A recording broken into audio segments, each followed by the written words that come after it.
नमस्कार, आप देख रहे हैं कशिश न्यूज और आपके साथ मैं हूं दीपक शर्मा। राजनीति का अपराधीकरण तो खूब सुनते, देखते और बताते होंगे आप भी, लेकिन अपराध पर राजनीति बिहार में चुनावी बयार में धाएं धाएं बज रहा।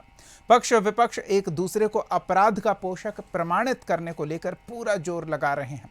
तेजस्वी यादव अपराध की घटनाओं में बढ़ोतरी बताकर अपराधियों के लिए विजय और सम्राट जैसी उपाधि देकर सत्ता पक्ष को इसका संरक्षक बता रहे हैं, तो एनडीए के नेता तेजस्वी को उस समय की याद दिला रहे हैं जब वो राजनीति से दूर बेफिक्र खेला करते थे।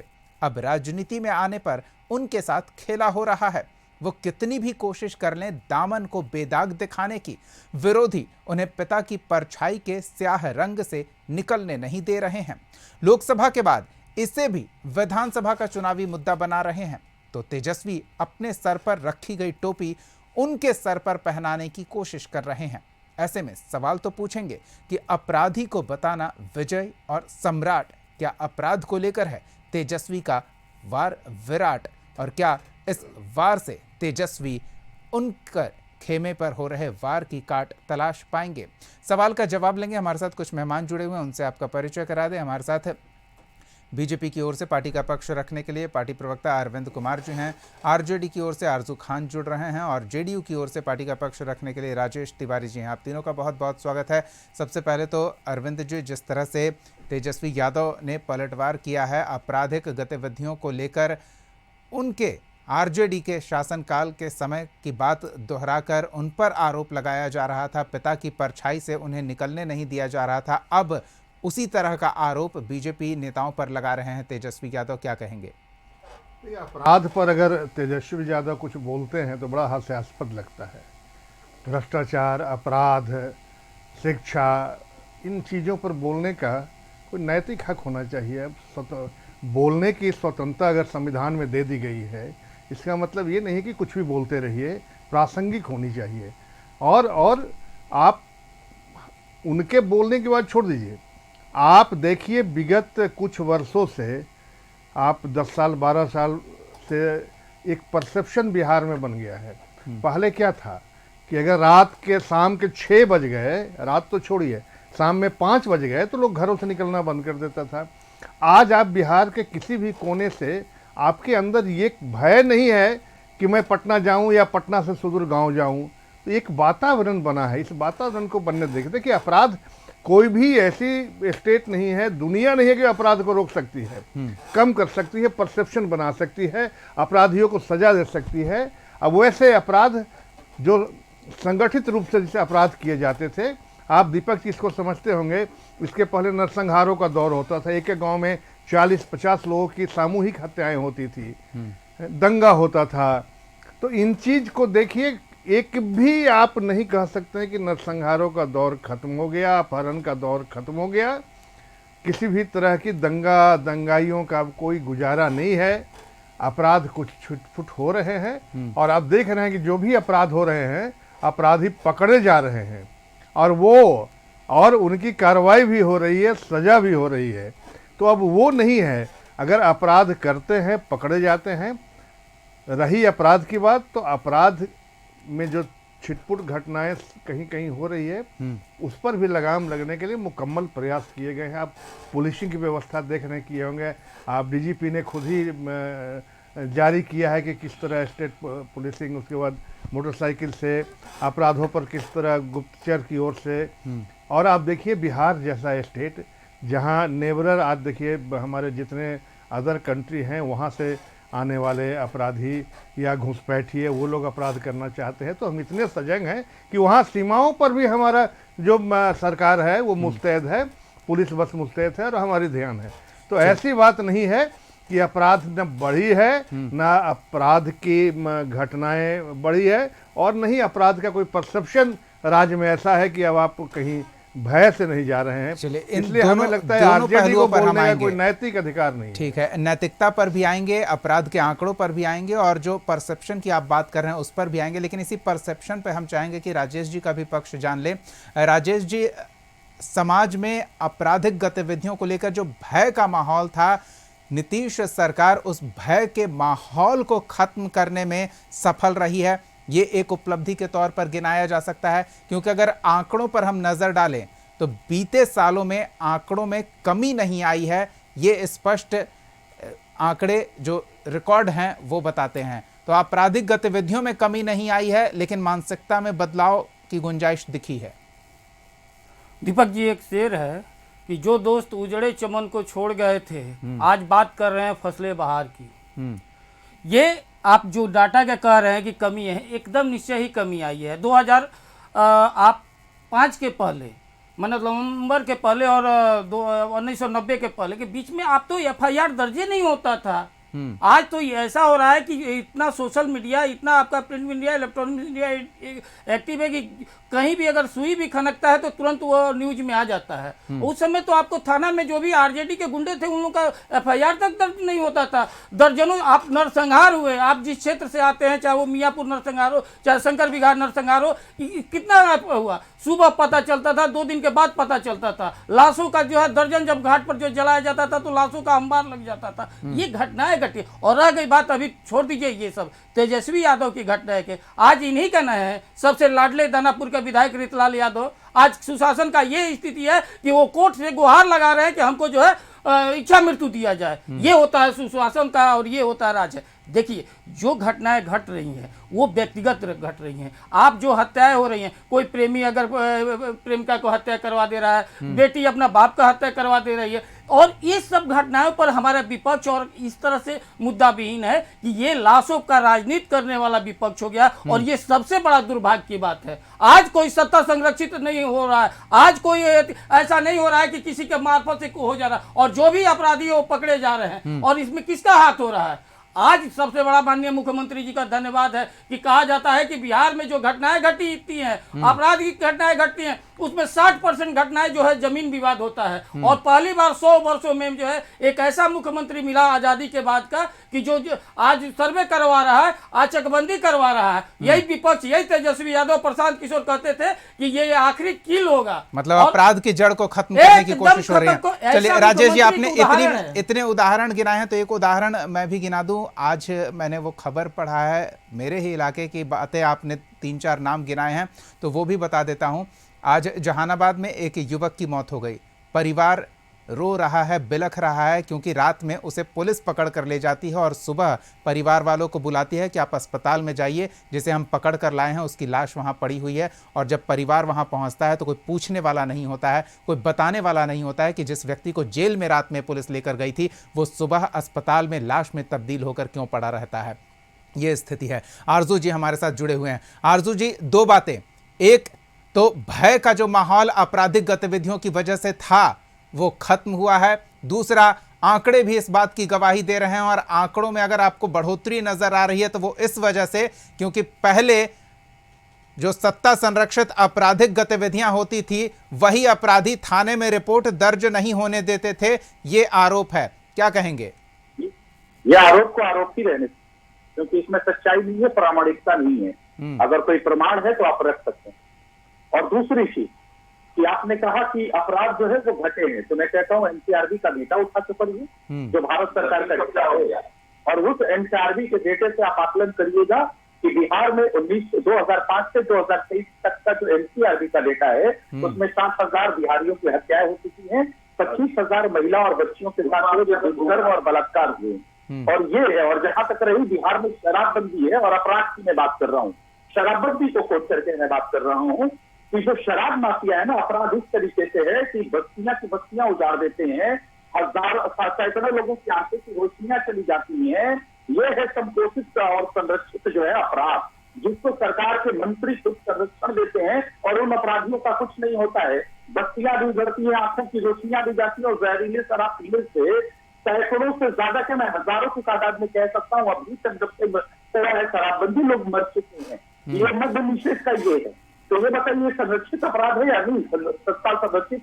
चलिए आरजू जी, समय कम है इसलिए जल्दी जल्दी हम जवाब भी ले लेते हैं। राजेश जी, आप ही के पास आएंगे। एक जवाब तो आप आरजू जी का भी दीजिए, और दूसरा जो मैंने घटना का जिक्र किया उसमें जवाब दीजिए कि उसमें अपराधी कौन है। क्या वो सत्ता संरक्षित, सत्ता संपोषित अपराध नहीं है? सबसे पहले बात है आरजू जी की, जो कह रहे हैं शराब को लेकर के। अरे शराब की ये बात सही बात है कि ये जो है सत्ता का मत कहिए, राजनीतिक संरक्षण कहिए। और प्रूफ है कि आप जो है शराबबंदी है, वहां 42 करोड़ रुपया शराबबंदी में उस पार्टी का, विपक्षी पार्टी के पास अकाउंट में कहां से आया? गुड़गांव के शराब के कंपनी के, गुजरात कंपनी के। यह दिखाता है कि शराब जो है वो शराबबंदी को फेल करने के लिए प्रतिपक्ष के नेता कटिबद्ध है, और यही कारण है कि आज हम जिस तरह से शराब माफियाओं के साथ फोटो उनका जब जाहिर है, ये सबसे बड़ा प्रमाण है। अब इसका भी आप अगर कट है तो आप बता दीजिए कि क्या है, इसका भी अगर आपके पास जवाब है तो आप बता दीजिए जवाब। हकीकत ये है कि प्रतिपक्ष के नेता के पास कोई जवाब नहीं है। वो सिर्फ और सिर्फ कहा जाता है, एक जनरल रूप से कहा जाता है कि 100 झूठ बोलते रहिए तो पब्लिक विश्वास कर लेती है। वही काम तेजस्वी यादव जी प्रतिपक्ष के नेता कर रहे हैं। क्रेडिट, पहले चारा चोरी हुआ, फिर क्रेडिट चोरी हुआ, अब सिर्फ और सिर्फ अपने ऊपर जो आरोप लगा रहे हैं उसी को ये काउंटर करके बता रहे। क्या राजेश जी, ये बात तो आरजू जी भी कह रहे हैं ना कि आप भी एक बात को 100 बार कह रहे हैं, बीते 20 साल से वही दोहरा रहे हैं। प्रूफ है वो प्रूफ दोहरा रहे हैं। ये कोई प्रूफ दिखा दे, कोई जो प्रूफ हम दिखा, हम अभी कहिए तो आपको दिखा रहे हैं। इनका जो है ऑडिट किया हुआ आरजेडी का अकाउंट है, उसका ऑडिट कर किया हुआ, नहीं वो नहीं, ये हमको दिखा, वो बात नहीं, ये कि बड़े नेताओं के घर पर इस तरह की आपराधिक गतिविधियां होती थी। कभी नहीं, सुशासन के राज में कभी नहीं। एनडीए गवर्नमेंट, तो आप उन्हें कह रहे हैं तो उनका क्या सबूत है आपके पास? नहीं, शराब कंपनी उनके घर में ऐसा होता था, इसका सबूत है? वो सिर्फ और सिर्फ जो है फेक वाले राजनीति ये लोग करते हैं। इनके पास कोई प्रमाण नहीं है, और वो आप कह रहे हैं कि अंधे हो जाते हैं। अरे भैया, आप यही 17 महीना में थे महाराजगंज सिवान में, दीपक जी, जो घटना घटा था, तेजस्वी यादव का बयान सुनिए। उसी समय यह घटना घटा था सिवान में, जहरीली शराब से मरने वाले को, और उस समय तेजस्वी यादव जी उप मुख्यमंत्री थे, और उसके बाद पूछिए इनका बयान क्या रहा है। चलिए, तो ये व्यक्ति विशेष का चरित्र कहें या फिर सत्ता का चरित्र कहें कि कुर्सी बदलते ही बातें बदल जाती है, विचार बदल जाता है, सोच बदल जाती है। और अरविंद जी से एक जान लेते हैं, क्योंकि ये कानून के जानकार भी हैं, तो हम ये भी जानना चाहते हैं। और अरविंद जी ने ये बात भी उठाया कि अगर संवैधानिक अधिकार, अरे आरजू जी आप इनका सवाल सुन लीजिए, बिल्कुल आपको मौका देंगे। अरविंद जी, आपने ये भी कहा कि संविधान में अगर बोलने का अधिकार है तो कुछ भी बोल जाएंगे क्या? तो क्या कानूनी कार्रवाई नहीं की जा सकती है? ऐसे ही कुछ भी कोई बोलकर चला जाएगा किसी के लिए? मैं 2 लाइन में ही कंक्लूड करूंगा जी। देखिए, शराबबंदी किस लिए? जो गरीब गुरबा बेचारा 500, 200, 400 कमाता था, वो पैसे को शराब में तो, और उनके हेल्थ पर बुरा असर करता है। इसका स्टेट का जो हेल्थ था लोगों का, वो उस पर बुरा असर पड़ रहा था। घर की महिलाओं की आर्थिक स्थिति बिगड़ रही थी, कई एक परिवार का।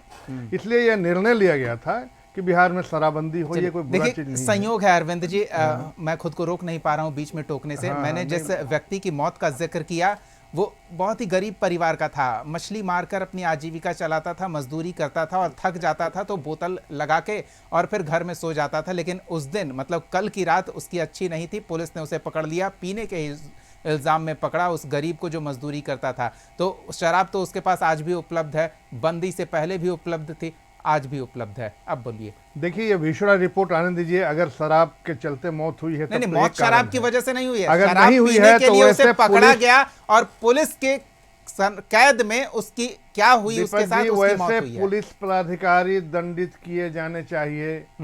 कोई गुंजाइश नहीं अपराध करने की, छूट ना पुलिस को है ना अपराधी को है। और शराब वाली बात, वो मजदूरी था, मजदूरी करके आजीविका चलाता था, उसके हाथ ये गलत है। अगर आपने इस तरह की बातों की पुष्टि कर रहे हैं तो ये बिल्कुल गलत है। एंड वैसे पुलिसकर्मी जो उनको पकड़ के लाए हैं, उनको हाजत में रखनी चाहिए थी, उनको जेल में रिमांड करनी चाहिए थी। और अगर उसकी मौत होती है तो इसके सारा जवाबदेही, सारी जिम्मेवारी वो जो पुलिस जो उनको जो पकड़ के लाई है उस पर होगी, और उन पर कार्रवाई होगी और निश्चित होगी, क्योंकि ये कहीं से भी कानून सम्मत नहीं है। और नहीं हमारी सरकार वैसे लोगों को संरक्षण देगी और नहीं बचाने का काम करती है। आरोप तो यही लग रहा है ना कि संरक्षण दे रहे हैं तभी तो फल फूल रहा है। अगर कार्रवाई होती, सरकार सख्ती से व्यवस्था को बहाल अगर रखती, आप तो नहीं ये शराब डाटा आप मैं लेके कहीं आऊंगा कि कितने लोग जेल के अंदर गए हैं, कितनी पर कार्रवाई हुई है, कितने को कन्विक्शन हुआ है, सजा हुआ है। तो वो आरजू जी कह रहे हैं जी, एनसीआरबी का डेटा आप देख लीजिए। मैं बता देता हूँ सजा का, बता दीजिए कितना कन्विक्शन हुआ, रेट क्या है, मैं आपको वो बता देता याद हूं। करके बैठे हैं इसी बात को लेकर, क्योंकि हाँ। आप यही आरोप उन पर हर दिन लगाते हैं। आरजू जी बोलिए। ये लोग डेटा से बात देखिए, नहीं सबसे करते। पहले ये लोग डेटा से बात नहीं करते। और बेहयाई के साथ, बेशर्मी के साथ क्या कन्विक्शन रेट है, आप बता दीजिए बिहार में, सजा का रेट बताइए, लास्ट 2 साल के अंदर कितनी बढ़ी अब है? तो स्पीडी ट्रायल भी बंद हो गया है करीब करीब। नहीं, शुरू हो गया। तो सब्जी सवाल पूछ रहे हैं तो उसका जवाब दे रहा हूँ, आप सुन लीजिए, थोड़ा अच्छे से सुन लीजिए। बिहार सरकार का मैं डेटा बता रहा हूँ, 3 लाख के करीब जो है बच्चे SC/ST वर्ग के शराबबंदी में जेल की सलाखों के पीछे है। मैं ये जानना चाहता हूँ वो है बिहार सरकार जो बताएगी कि कितने शराब माफिया और अपराधी जो है वो जेल की सलाखों के अंदर गए हैं। यानी गरीब, वंचित, शोषित वर्ग से आने वाला 500 रुपए में डिलीवरी बॉय बनने वाला बच्चा अपराधी है, और अपराधी को जो है शराब माफिया जो अपराधी है, जो नीट पेपर लीक का जो अपराधी है, जो भू माफिया जो अपराधी है, उसको आरजू जी, आरजू जी, एक सेकंड। आरजू जी, हम आपके साथ फिर से जुड़ेंगे। कुछ तकनीकी समस्या, आपकी आवाज स्पष्ट नहीं आ रही, लेकिन आपने जो सवाल किया है उसका अरविंद जी से जवाब जरूर ले लेते हैं। तब तक आप बने रहिए, हम फिर से जुड़ते हैं आपके साथ और आपका जवाब पूरा लेंगे।